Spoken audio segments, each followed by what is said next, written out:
Hello, তোমরা কি শুনতে পাচ্ছ? স্টুডেন্ট শুনতে জি পাচ্ছ? ম্যাম। আসসালামু আলাইকুম। জি তোমাদের ma'am.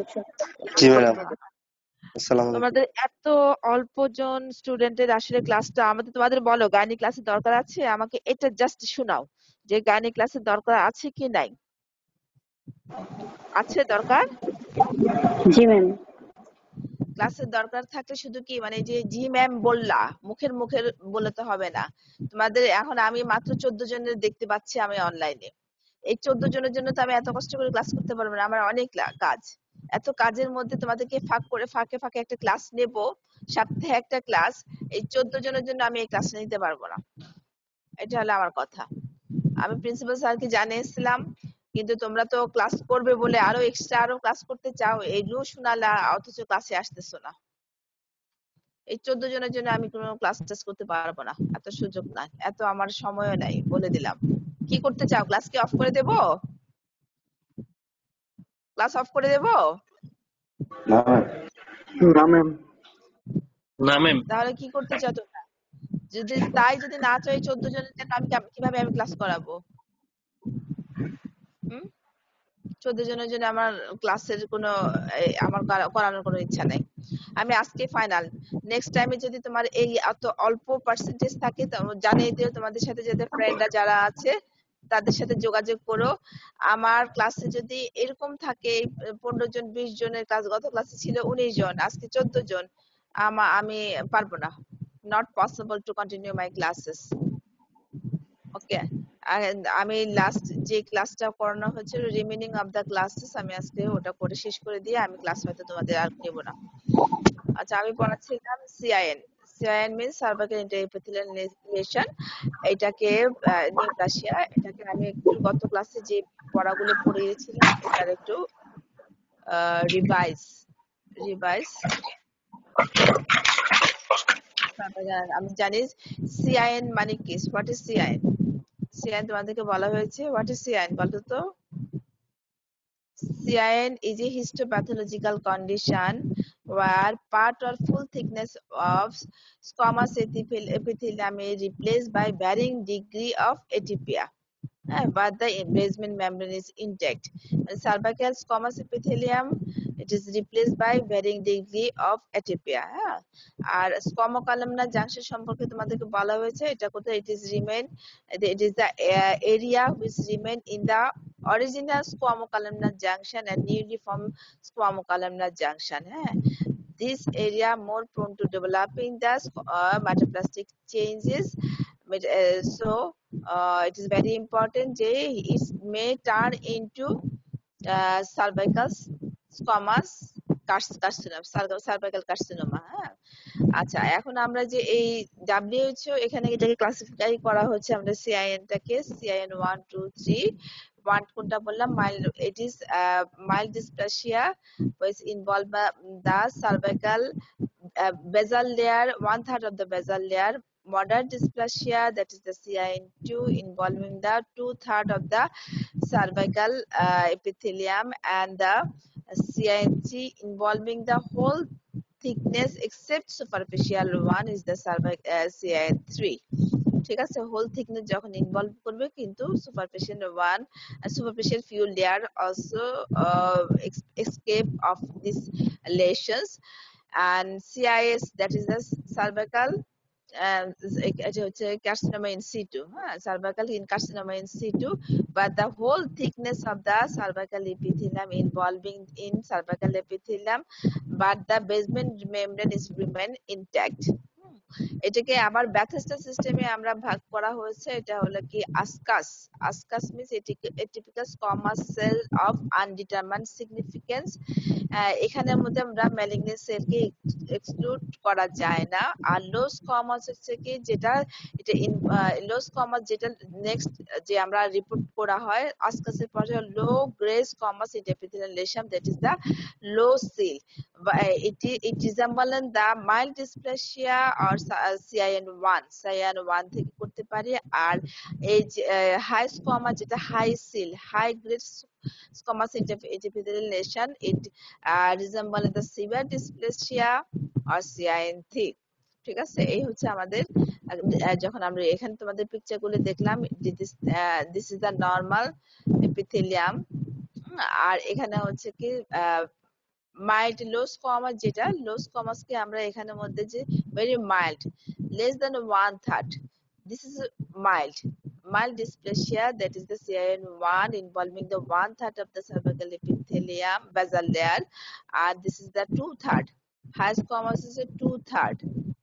More than 2/3, that is the moderate 2/3 হলে moderate, আর severe dysplasia আর moderate মিলে হচ্ছে হাস কমাস, here the uh, almost whole thickness of the squamous epithelium involved except superficial layer, and carcinoma সিটুতে কি করবে, হোল থিকনেস ইনভলভ হয়ে যাচ্ছে সেক্ষেত্রে। হ্যাঁ, এটা হচ্ছে তোমাদের আমাদের করলাম।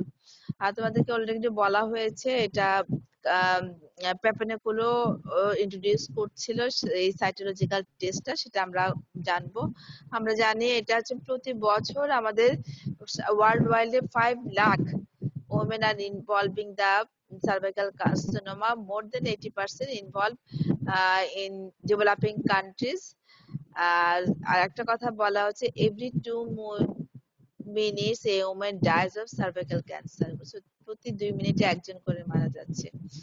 ইটিওলজিক্যাল ফ্যাক্টরের মধ্যে আমরা মোস্ট ইম্পর্টেন্ট ইটিওলজিক্যাল ফ্যাক্টরস আর এসপিভি হিউম্যান প্যাপিলোমা ভাইরাস, এর মধ্যে লো রিস্ক টাইপ আছে, হাই রিস্ক টাইপ আছে।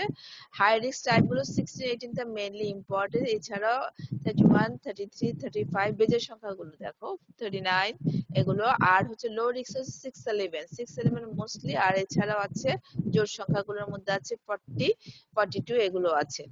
আচ্ছা, ওকে।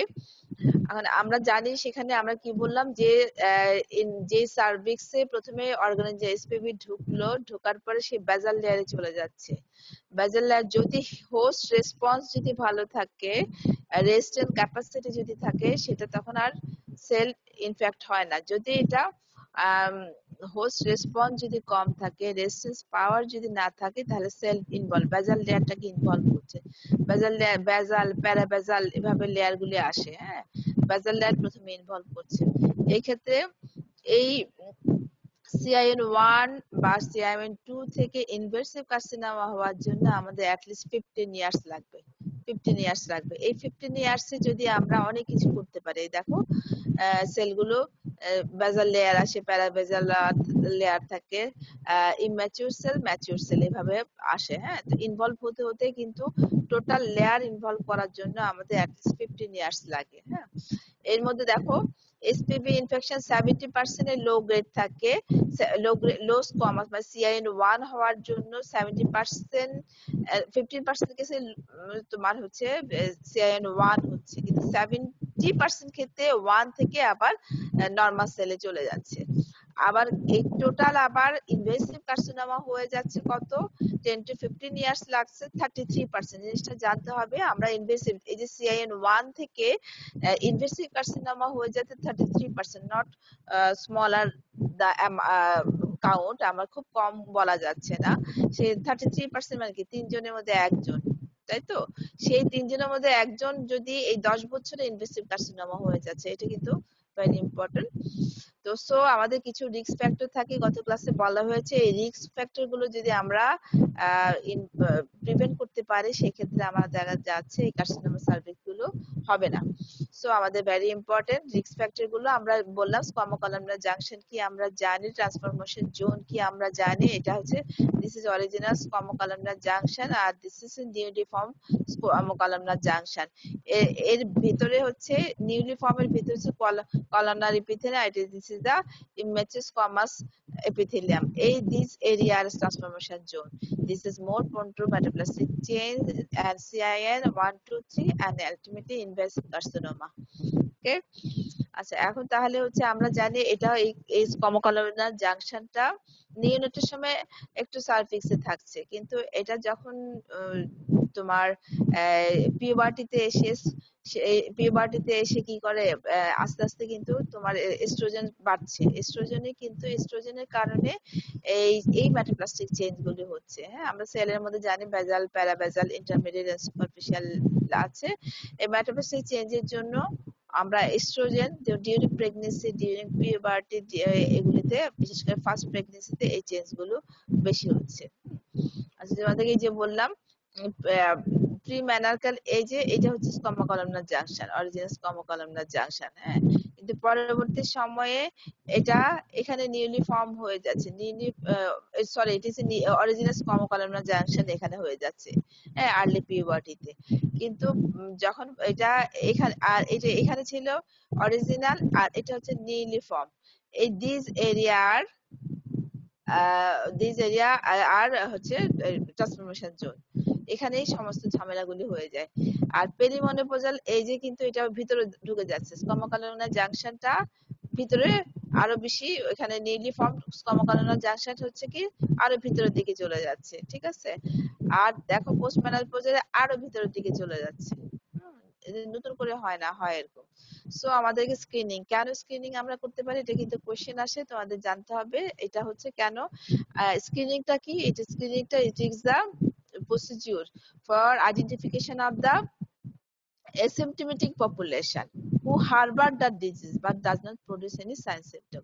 হ্যাঁ, আমি আইডেন্টিফাই করবো বা সর্টিং অফ আর unrecognized person, unhealthy person who apparently healthy person, এটা হচ্ছে কি identification of the apparently healthy person who harbor the disease but does not produce any sign symptom. This is the definition of the screening. হ্যাঁ, এই ডেফিনিশনটা কিন্তু সবার লাগবে। তো তার মানে হচ্ছে কি আমি আইডেন্টিফাই করব unrecognised disease of asymptomatic population, যে সিম্পটম প্রডিউস করছে না কিন্তু সে কিন্তু অলরেডি তার কাছের মধ্যে সে অর্গানিজমটা অলরেডি সে হারবার দ্য ডিজিজ, তার যেখানে অর্গানিজমটা থাকে এবং তার ডিজিজ প্রসিডিউর শুরু হয়ে যায়।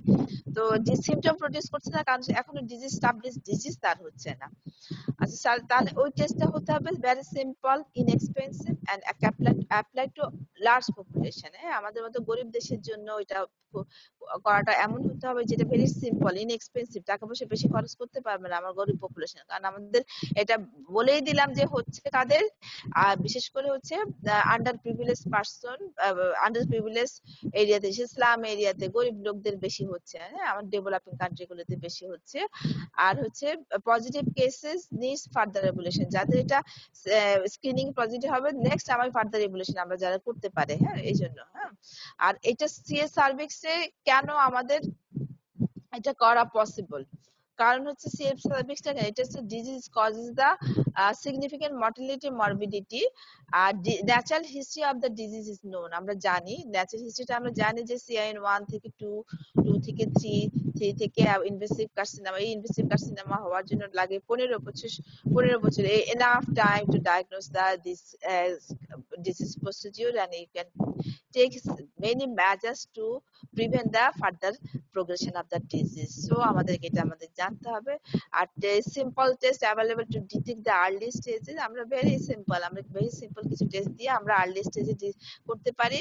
and if treated in early it will it reduce the mortality and morbidity. আমরা ট্রিট করি সেজন্য সহজে আমরা কিন্তু মর্টালিটি মরবিডিটিকে আমরা কমাই ফেলতে পারি। সো এই হলো আমাদের স্ক্রিনিং গুলো দরকার। স্ক্রিনিং গুলো তার মানে সিএস সার্ভিস কিন্তু আরেকটা একটু প্রশ্ন আসে, এটা is it preventable? Yes, it is preventable. কেমনে, কিভাবে? By screening procedure, because the cervix is a easily exposed part. হ্যাঁ, আমরা এটা খুব স্পেকুলাম দিয়ে দেখতে পারি, হাত দিয়ে বুঝতে পারি, হ্যাঁ, পারভেজেন এক্সামিনেশন করে বুঝতে পারি। হ্যাঁ, pre cancer stage takes 10 to 15 years to develop cancer, 10 থেকে 15 বছর লেগে যাচ্ছে। হ্যাঁ, আর test to detect pre cancer stage আর ফেয়ারলি অ্যাকুরেট এন্ড সিম্পল। হ্যাঁ, আমরা যেটা টেস্ট গুলি করছি সেগুলো অ্যাকুরেট, মোরলি ম্যাক্সিমাম ক্ষেত্রে আমরা অ্যাকুরেট ভাবে, ইট ভেরি সিম্পল। হ্যাঁ, আর হচ্ছে if you find the pre-cancer stage, it can treat it accurately and completely. So it is কেন আমরা স্ক্রিনটা করছি, because that is a highly prevalent condition in our subcontinent. It has long latent phases, natural history of is well understood, and it is suitable test for the screening, and it is very easily available, cost effective, well accepted. If positive treatment of the screening can stop the further progression of the diseases. So আমরা এটা জানি. So what are the screening procedure? Actually down procedure, down staging. Down staging এটা একটা তেমন কিছু না, simply you can anyone can do, especially আমরা যদি মাঠ কর্মীরা আছে তাদের দিয়ে করি, এটা জাস্ট এটা স্পেকুলাম দিয়ে আমরা দেখবো either it is the healthy or not, হ্যাঁ এটা দিয়ে আমরা করি। এছাড়া আরো টেস্ট আছে, ভায়া আছে, ভিলি আছে।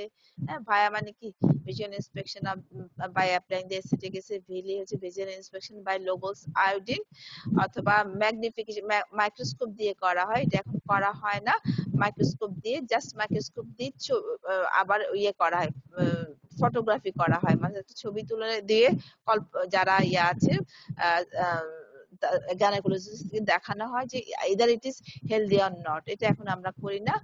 আর হচ্ছে এছাড়া আমরা যেটা করি ভায়া করছি, ভায়া করি, ভিলি করি, এছাড়া সাইটোলজিক্যাল টেস্ট যেটা প্যাপস করি, প্যাপস মেয়ার, এটা কনভেনশনাল মেথডও আছে, আবার লিকুইড বেস সাইটোলজি করা যায়। এসপিভি ডিএনএ টেস্টিং করি, আর ভিজুয়াল অ্যাপ্রোচের মধ্যে ভিলি এন্ড ভায়া। ঠিক আছে, এই হচ্ছে প্রসিডিউর। এখন যেটা স্ক্রিনিং প্রসিডিউরের মধ্যে ভিজুয়ালি যেটা যে করছি এটা হচ্ছে ডাউন স্টেজিং, যেটা স্পেকুলাম দিয়ে আমরা করি, এটাকে স্পেকুলোস্কোপি বলা হয়। অথবা ভায়া করতে আমরা দেশি দিয়ে ভিলি দিচ্ছি, আমরা লোগোস আয়োডিন দিয়ে করা হয়। আর যেটা সাইটোলজিক্যাল টেস্ট সেটা কনভেনশনাল প্রসিডিউর, আর এটা হচ্ছে প্যাক্স বা কনভেনশনাল প্যাক্স অথবা লিকুইড বেস সাইটোলজি করা হয়। কনভেনশনালটা আমরা বেশি করি, লিকুইডটা আমরা কম করা হয়। আর এটা মোস্ট অ্যাকুরেট বলা হচ্ছে এসপিপি ডিএনএ টেস্টিং, এটা কস্টলি, খুব বেশি করা হয় না।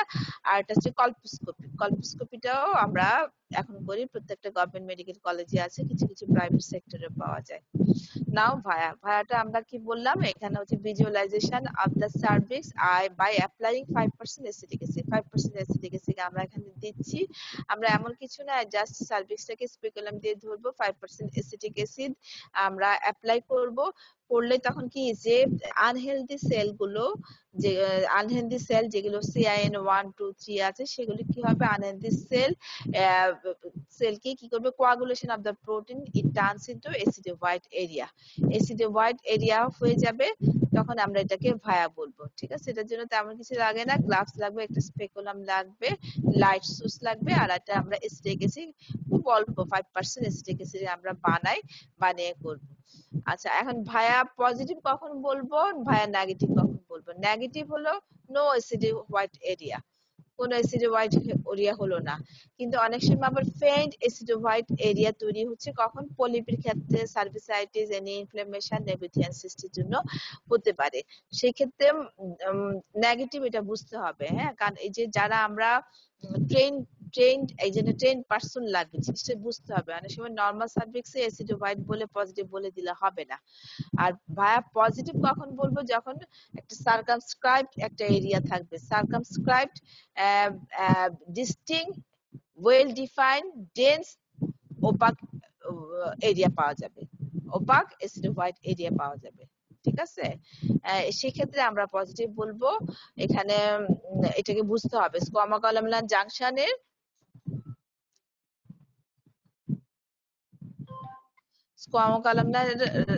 জাংশন থেকে আমাদেরকে এই জিনিসটা, জাংশন যে ট্রান্সফরমেশন জোনে তো আমরা করি, সেটা আমাদেরকে জিনিসটা বুঝতে হবে। আর ক্যান্সার যে সাসপিশন, ক্যান্সার যদি গ্রোথ থাকে, আলসার থাকে, সেটা আবার দেখে আমরা বুঝে ফেলি, সেক্ষেত্রে ভায়া করার প্রয়োজন নেই। এখানে কিন্তু দেখো এই দুইটাই কিন্তু ভায়া নেগেটিভ, ভায়া নেগেটিভ। এখানে white area, this is nabothian cyst, এখানে স্কোয়ামা কলামনার জাংশন ডিমার্কেশন করা যাচ্ছে। আচ্ছা, এটা হচ্ছে ভায়া পজিটিভ। দেখো, দিস ইজ ভায়া পজিটিভ, এটা এই well defined margin. Can you see this? তোমরা কি দেখতে পাচ্ছ, বুঝতে পারছো? দিস ইজ ওয়েল ডিফাইন্ড, হ্যাঁ বোঝা যাচ্ছে তো না? এই যে this is well defined demarcation, এখানে আছে white area, this is the via positive, this is via positive. আচ্ছা, যদি ভায়া নেগেটিভ থাকে তাদেরকে আমরা ব্লু কার্ড দেই। দেখো, ব্লু কার্ড ভায়া নেগেটিভ, কিন্তু এর কাছে আছে একটা red card, this is VIA positive হলে আমি তাকে রেড কার্ড দেব, তারপরে কি ফার্দার ইভ্যালুয়েশনের জন্য তাকে রেফার টু কলপোস্কোপি। যারা পজিটিভ হয়ে যাবে তাকে আমি কলপোস্কোপিতে আমরা পাঠিয়ে দেব, কলপোস্কোপি করব। ঠিক আছে, ভায়ার কিছু লিমিটেশন আছে, এই জন্য আমরা কিন্তু এটাকে সবসময় অ্যাকুরেট বলি না, because the it is low specificity, low sensitivity, needs standard technique, standard technique লাগবে, টেকনিক। তারপর হচ্ছে in postmenopausal women, in case of postmenopausal women may be confusing and more chance of false positive result, more chance of false positive result হতে পারে। So ভাইয়া কিন্তু আমরা সবসময় ভালো বলতে পারি না, সেক্ষেত্রে it is better cytological test, যেটাকে আমরা প্যাপস টেস্ট বলা হয়। এটা আবার মোর স্পেসিফিক দেন দা ভায়া, কিন্তু ইট ইজ কস্টলি। হ্যাঁ, এটাকে আমরা কনভার্সন প্রসিডিউর করা হয় অথবা লিকুইড বেসড করতে পারি। হ্যাঁ, লিকুইড স্যাম্পলের মধ্যে এটা করা যেতে পারে। তো এটা এই ক্ষেত্রে যেটা আমরা করি, যেটা ইয়েতে স্ক্রিনিং সাইটোলজিতে যেটা করা হয়, সেক্ষেত্রে আমরা এটার মধ্যে প্রসিডিউর গুলো পরে তোমাদেরকে আবার বলবো। আচ্ছা ঠিক আছে, একটু পরে আমি বলি। এরপরে কনফিউশন থাকে, ভায়া পজিটিভ হয় অথবা প্যাপস পজিটিভ হয়, আমরা কলপোস্কোপি করি। কলপোস্কোপিটা হচ্ছে একটা মাইক্রোস্কোপ, এখানে মাইক্রোস্কোপ থাকে, here the cell become magnified, সেলটাকে ম্যাগনিফিকেশন করা হয়, প্লাস আবার আমরা এসিডি হোয়াইট, এখানে যখন আমরা এসিডি হোয়াইট এরিয়া তৈরি করি আমরা ইয়ে দিয়ে application of the by application of the acidic acid, তখন যে এসিডি হোয়াইট এরিয়া যখন হয়, এখানে গ্রিন ফিল্টার একটা লাইট সোর্স দিয়ে দেখা হলে অ্যাবনর্মাল, এক্ষেত্রে দেখা যাচ্ছে অ্যাবনর্মাল ভাস্কুলার প্যাটার্ন পাওয়া যাবে, অ্যাবনর্মাল ভাস্কুলার প্যাটার্ন পাওয়া যাবে।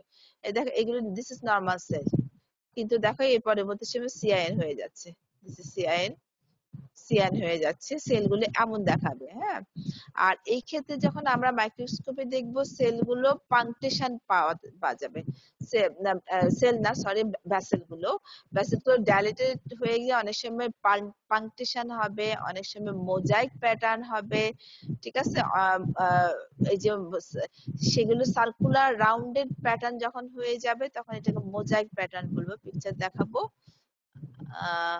তাহলে পাংকটেশন থাকবে অথবা হেয়ারপিন এপিয়ারেন্স, পাংকটেশন, হেয়ারপিন এপিয়ারেন্স, তারপর মোজাইক প্যাটার্ন, এগুলো তোমাদেরকে আরো পড়ানো হবে স্পেসিফিকলি। আমি জাস্ট তোমাদেরকে নামগুলো এখন বলে যাচ্ছি, এখন কি দেখি সেটা বলছি, কিভাবে করে তোমাদেরকে বলা হবে।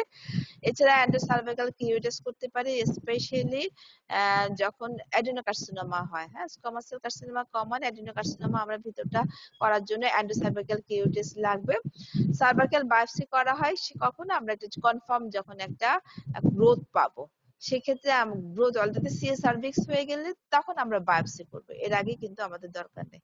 তার মানে আমরা ভায়া ভিলি এবং বায়োপসি যেটা করি আমরা হচ্ছে কনফার্ম করার জন্য। আর screening procedure SP DNA testing by hybrid capture technique, hybrid capture technique একটা আছে, এই টেকনিকের মাধ্যমে এই স্ক্রিনিং প্রসিজার মোর অ্যাকুরেট, অনেক বেশি অ্যাকুরেট এটা। হ্যাঁ, এখন কলপোস্কোপি কখন আমরা স্যাটিসফ্যাক্টরি বলবো, যখন অ্যাডিকুয়েট ভিজুয়ালাইজেশন খুব ভালো করে যদি দেখা যাবে, অ্যান্টাস কলামনার জাংশন when visualized, আর proximal distal end of lesion যদি দেখা যায়, প্রথম থেকে শেষ পর্যন্ত সবটা যদি দেখা যায়, সেক্ষেত্রে আমরা করতে পারি। হ্যাঁ, দেখো this is punctation, coarse punctation, আর এটা মোজাইক প্যাটার্ন, অ্যাবনর্মাল ভ্যাসেল, আর this is acid white area, হবে। হ্যাঁ, আচ্ছা, স্ক্রিনিং কাদের করব, কখন করব? স্ক্রিনিং তোমার 20 বছর পর্যন্ত কোনো স্ক্রিনিং করার দরকার নাই। হ্যাঁ, 21 বছর হয়ে গেলে আমরা স্ক্রিনিং নেব ইররেসপেক্টিভ অফ সেক্সুয়াল অ্যাক্টিভিটি। হ্যাঁ, 21 বছর হলে তারও করতে হবে। 21 থেকে 29 ইয়ার্সে আমরা প্রতি 2 বছর পর পর করব, প্রতি 2 বছর পর পর করব। তারপর যদি পরপর তিনটা নেগেটিভ হয়ে যায়, 2 বছর করে করে তিনবার যদি নেগেটিভ হয়, তাহলে আমরা 30 ইয়ার্স থেকে আমরা 3 ইয়ারলি করব, 3 ইয়ারলি করব, এটা আমাদের কাজ হলো। 3 ইয়ারলি করব, আবার 5 ইয়ারলি করতে পারি যদি কো টেস্টিং করা হয়, তাহলে আমরা 5 ইয়ারলি করতে পারি। আর 65 হয়ে গেলে যদি লাস্ট 10 ইয়ার্স যদি 3 বার নেগেটিভ হয় সেক্ষেত্রে আমাদের আর দরকার নাই। 65 ইয়ার্স এর পরে আমাদের আর স্ক্রিনিং প্রসিডিউরের দরকার নাই। আর পোস্ট হিস্টেরেক্টমি, যাদের হিস্টেরেক্টমি করা হয়েছে বেনাইন ডিজিজের জন্য, সার্ভিস তাদের নাই, সেক্ষেত্রে তাদের আর স্ক্রিনিং করার দরকার নাই। এরপর ভ্যাকসিনের কথা বললাম। ভ্যাকসিনটা হচ্ছে একটা প্রিভেন্টিভ প্রসিডিউর, একটা আমরা এই ভ্যাকসিনেশনটা আমাদের করতে হবে। আচ্ছা, ভ্যাকসিনটা একটু পরে বলবো। প্যাপসের ক্ষেত্রে আমি বললাম যে স্ক্রাপিং করা হয় স্কোয়ামোকালামনার জাংশন থেকে। আমরা কি করবে, আয়াসপাচিলা, দিস ইজ আয়াসপাচিলা, দেখো একটা আয়াসপাচিলা দিয়ে করা হয়। আয়াসপাচিলা দিয়ে স্ক্র্যাপিং করে এন্ডোসার্ভাইকাল সরি আমি একটা ফোন রিসিভ করি। হ্যালো, আসসালামু আলাইকুম। হ্যালো ভাইয়া, আমি তো ক্লাসে আছি, ক্লাসটা আমার শেষ করে আমি আমি ফোন দেই। ক্লাসটা আমার আর 7 মিনিট বাকি আছে। হ্যাঁ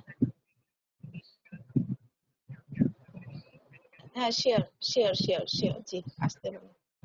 জি জি জি, আচ্ছা আচ্ছা আচ্ছা আচ্ছা। আচ্ছা, তাহলে হচ্ছে আয়াসপচুলা দিয়ে আমরা স্ক্র্যাপিং করতেছি, তারপরে পরে আমরা একটা ব্রাশ, সাইটো ব্রাশ থাকে, আমরা সাইটো ব্রাশিং করা হয়। এইটা নিয়ে আমরা কি করব, স্প্রেড করব ওভার স্লাইডের মধ্যে স্প্রেড করব। করে এখানে আমরা Coplin jar, this is Coplin জারে আমরা 95% এসিটিক ইথাইল অ্যালকোহল থাকে। ইথাইল অ্যালকোহলে আমরা 95% ইথাইল অ্যালকোহলে রাখবো, এটা হলো কনভেনশনাল প্রসিডিওরে। কিন্তু আবার লিকুইড বেস প্রসিডিওরের মধ্যে সেখানে প্রিজারভেটিভে রাখা হয়, হ্যাঁ, এটা আমরা এখন করি না। হ্যাঁ, এরপরে আমরা ওখান থেকে হাফ এন আওয়ার রাখার পরে আমরা কি করব, স্টেইন করা হয়, পেপিরিকোলোস স্টেইন করব, ড্রাই করব, তারপর আমরা যারা সাইটোলজিস্ট যারা আছেন তাদের দিয়ে আমরা টেস্ট করা হয়, তারা আমরা ইয়া করি আর কি। ইসরাত, আমি ক্লাস শেষ করতেছি, 5 মিনিটের মধ্যে আসতেছি, ক্লাসে আছি, অনলাইন ক্লাসে। ঠিক আছে, আচ্ছা। তারপরে হচ্ছে এটা আছে। তো আমরা এই হলো আমাদের স্ক্রিনিং, সাইটোলজি আমরা করা হয় আর কি। যদি সাইটোলজি পজিটিভ হয় অথবা প্যাপস পজিটিভ হয় তাহলে আমাদেরকে কলপোস্কোপিতে পাঠানো হবে। হ্যাঁ, যদি নেগেটিভ হয় থাকে এক বছর পরে আবার টেস্ট করব, যেটা আমাদের 2 বছর পরে করার কথা ছিল। সেক্ষেত্রে যদি আমাদের এটা সন্দেহ থাকে 1 বছর পরে আবার টেস্ট করব, আর যদি পজিটিভ হয়ে যায় তাহলে আমাকে কলপোস্কোপি করব, এটা আমাদের নিয়ম আর কি। হ্যাঁ, এখন আচ্ছা, আমি তোমাদের বললাম যে যদি 2 বছর পর পর টেস্ট করার পরে যদি সে নেগেটিভ পাই আমরা, আমরা তাহলে 3 বছর পর পর করব, 30 ইয়ার্স এর পর থেকে 3 বছর করব। আচ্ছা, এখন ট্রিটমেন্টের মধ্যে যদি CIN-1 থাকে, আমি জাস্ট অবজারভেশন, শুধু অবজার্ভ করব, কিছু করব না, অবজার্ভ করব। কিন্তু CIN-2, 3 যদি হয় তাহলে আমাদের প্রসিডিউর হচ্ছে অ্যাবলেশন আর এক্সিশন প্রসিডিউর আছে।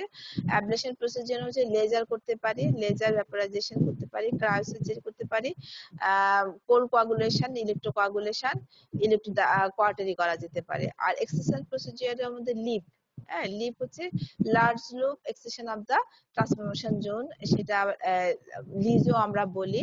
তারপরে কোনাইজেশন করা যাবে, লেজার কোনাইজেশন করা যাবে, কোল্ড নাইফ কোনাইজেশন করা যাচ্ছে, আর হিস্টেরেক্টমি করা যাবে। এই হলো প্রসিডিউর গুলো। ঠিক আছে, এগুলো আমাদের প্রসিডিউর। ক্রায়ো সম্পর্কে একটু বলি। ক্রায়ো আমরা কখন করব, CIN persists more than for 2 years, 2 বছর যদি CIN-1 থাকে অথবা CIN-2 থাকে সেক্ষেত্রে আমাদের ক্রায়ো করব। আর লেশানিন এক্টোসার্ভিক্স নেগেটিভ, এন্ডোসার্ভাইকাল লেশন নেগেটিভ, যদি আমরা স্যাম্পলে নিয়ে দেখি নেগেটিভ, সেক্ষেত্রে করে শুধু এক্টোসার্ভিক্স থাকবে, স্মল লেশনে নো এন্ডোসার্ভাইকাল গ্ল্যান্ড ইনভলভমেন্ট। এক্ষেত্রে টেম্পারেচার -20 থেকে -30 ক্রায়োতে করা যায় সেক্ষেত্রে, অথবা আইস বল 5 মিলিমিটার একটা ইয়া করা হয়, সেক্ষেত্রেও একটা মানে কোল্ড আইস বল প্লেস করা হয়, হ্যাঁ, -ডিগ্রি টেম্পারেচারে। সেটা আমরা এটা করা হয়, এটাকে ক্রায়ো বলা হয়। এক্ষেত্রে ক্রায়োর মধ্যে -20 থেকে 30, আবার যখন নাইট্রাস অক্সাইড দেওয়া হয় তখন 89 থেকে 65, -89 থেকে 65 নাইট্রিক অক্সাইড দিয়ে দেওয়া হবে। এগুলো আমরা CIN-2, 3 তে করবো, অথবা CIN-1 পারসিস মোর দেন 2 ইয়ার্স যদি হয়। দেখো, এটা ক্রায়োপ্রোব, দেখো প্রোব দিয়ে লাগানো হচ্ছে, হ্যাঁ, ঠান্ডা লাগানো হচ্ছে। দেন হচ্ছে লেজার অ্যাবলেশন করা যেতে পারে, লেজারও করা যেতে পারে, খুব সুন্দর একটা প্রসিডিওর, এরকম করা যেতে পারে। অথবা লেজার কার্বন ডাইঅক্সাইড যেটা, সেটাও করা হয়। ডেপথ এটা হচ্ছে 6 to 7 মিলিমিটার পর্যন্ত ভ্যাপোরাইজেশন করা যেতে পারে। হ্যাঁ, লেজার ভ্যাপোরাইজেশন করা যেতে পারে, এটা একটা ইফেক্টিভ প্রসিডিওর। আর মোস্ট ইফেক্টিভ প্রসিডিওর হচ্ছে কি লিপ বা লিড যদি বলি আমরা, যেটা হচ্ছে electrosurgical excision of the transformation zone, সেটা করে। এটা আমাদের খুলনা মেডিকেল কলেজে হয়, প্রাইভেট কিছু কিছু সেক্টরে হচ্ছে। দেখো এখানে একটা থিন প্লেট দিয়ে এটাকে এক্সেশন করে দেওয়া হচ্ছে। আচ্ছা, এটা লিস্টটা হচ্ছে, এটা depends on tissue defect, depends on the ওয়্যারটা 5 মিলিমিটার একটা ওয়্যার ইউজ করা হয়। আর পাওয়ার থাকে 35 থেকে 55 ওয়াটস, এই ধরনের থাকে। আর এটা কাটিং ওই জোনটাকে, ট্রান্সমিশন জোনটাকে কেটে ফেলে দিচ্ছে। 4 to 5 মিলিমিটার পর্যন্ত আমরা করে ফেলতে পারি। এটা অ্যাডভান্টেজ। এটা হলো কি, এটাকে আমি স্পেসিমেনটাকে আমি হিস্টোপ্যাথোলজি করতে পারি, লেস এক্সপেন্সিভ, খুব অল্প পয়সা এটা করা যেতে পারে। তবে এটা কমপ্লিকেশন হচ্ছে পোস্ট অপারেটিভ হেমোরেজ হতে পারে, অপারেটিভ হেমোরেজ হতে পারে, সার্ভাইকাল স্টেনোসিস ডেভেলপ করতে পারে। আর কোনাইজেশন আছে, সার্ভাইকাল কোনাইজেশন অপারেশন, এটাও আছে, এটাও আমরা করতে পারি, কোনাইজেশন অপারেশন। আচ্ছা, কোনাইজেশন অপারেশনে কোন শেপ একটা এক্সেশন করা হচ্ছে ট্রান্সফরমেশন জোনে। হ্যাঁ, তাহলে এটা এটা আমাদের একটা, এই দেখো কোন শেপ একটা এক্সেশন, এটা কোন নাইফ এক্সেশন, একটা কোন শেপ এক্সেশন করে নিয়ে আসলো, এটা করা যেতে পারে। হ্যাঁ, কোনাইজেশন এটা করা যেতে পারে। আর হিস্টেরেক্টমি করব যাদের এটা 40 ইয়ার্স এ হয়ে গেল, মোর দেন 40 years, family complete, CIN3 persist করে যাচ্ছে, সেক্ষেত্রে আমাদের দরকার নেই, আমরা হিস্টেরেক্টমি করে দেওয়া যাবে। সো আমাদের এই হচ্ছে আমাদের ট্রিটমেন্ট প্রসিডিউর। প্রিভেনশন করে primary prevention, secondary prevention and tertiary prevention. Primary prevention হচ্ছে হেলথ এডুকেশন, আমাদের যে রিস্ক ফ্যাক্টর যারা ছিল তাদেরকে সেই জার্লি ম্যানেজ করা যাবে না, হাইজিন মেইনটেইন করা যাবে, ফার্স্ট বেবি আমরা 20 ইয়ার্স এর পরে করব, এগুলো হচ্ছে। সেকেন্ডারি প্রিভেনশন আছে, সেকেন্ডারি প্রিভেনশন স্ক্রিনিং করাটা হচ্ছে সেকেন্ডারি প্রিভেনশন। আর হচ্ছে কি ভ্যাকসিনেশন, হ্যাঁ ভ্যাকসিনেশন করছে। আর টারশিয়ারি প্রিভেনশনটা হচ্ছে CIN ট্রিটমেন্ট, স্ক্রিনিং করলাম, CIN যে ট্রিটমেন্ট করে তাহলে সে সার্ভিক্স হবে না। সো এগুলো হচ্ছে আমাদের প্রিভেনশন। আর ভ্যাকসিনেশনের কথা বললাম, ভ্যাকসিনে কোয়াড্রিভ্যালেন্ট আছে, বাইভ্যালেন্ট আছে। বাইভ্যালেন্ট হচ্ছে 16-18, আর কোয়াড্রিভ্যালেন্ট হচ্ছে 6-11, 16-18। আর আমাদের target group, primary target group হচ্ছে 6 থেকে 9 to 13। আমরা এই বয়সের মধ্যে প্রাইমারি ছেলে মেয়ে দুজনকে দিতে হবে। 6 বছর থেকে 9 বছর থেকে 13 বছরের মধ্যে প্রাইমারি গ্রুপকে দেওয়া হবে। আর 14 থেকে 26 হচ্ছে টার্গেট গ্রুপ, হচ্ছে সেকেন্ডারি টার্গেট গ্রুপ। আর সেই ক্ষেত্রে যদি 14 বছরের মধ্যে ভ্যাকসিন দিয়ে থাকি তাহলে 2টা ডোজ দিলে হবে, ফার্স্ট ডোজ, এন্ড তার 6 মাস পরে সেকেন্ড ডোজ দেব। আর যদি এটা 15 বছরের বেশি থাকে তাহলে সেক্ষেত্রে 3টা ডোজ, ফার্স্ট ডোজের পরে ফার্স্ট মান্থে একটা দেব, 6 মান্থস পরে আরেকটা দেব। এই হচ্ছে আজকে আমাদের পড়াশোনা। এখন কি তোমাদেরকে বোঝাতে পেরেছি কিনা জানি না, বুঝতে পারছো তোমাদের পড়াশোনা? শেষ পর্যন্ত দেখলাম 28 আসছে আজকে। ওকে, বুঝতে পারছো? পড়াশোনা কি কঠিন লাগছে? বলো বলো, আমি শেষ করে দিচ্ছি। কেমন বুঝা গেছে পড়া? জি ম্যাম। জি ম্যাম। আচ্ছা, কোনো যদি জি কোয়ারি ম্যাম। থাকে নেক্সট ক্লাসে বলবা। যদি তোমরা পার্সেন্টেজ বেশি থাকে তাহলে ক্লাস নেব, না হলে ক্লাস অফ হয়ে যাবে। ওকে, আজকে এতটুকু পর্যন্ত। আল্লাহ হাফেজ। আসসালামু আলাইকুম। ম্যাম। ওয়ালাইকুম সালাম। আসসালামু আলাইকুম ম্যাম। ওয়ালাইকুম সালাম।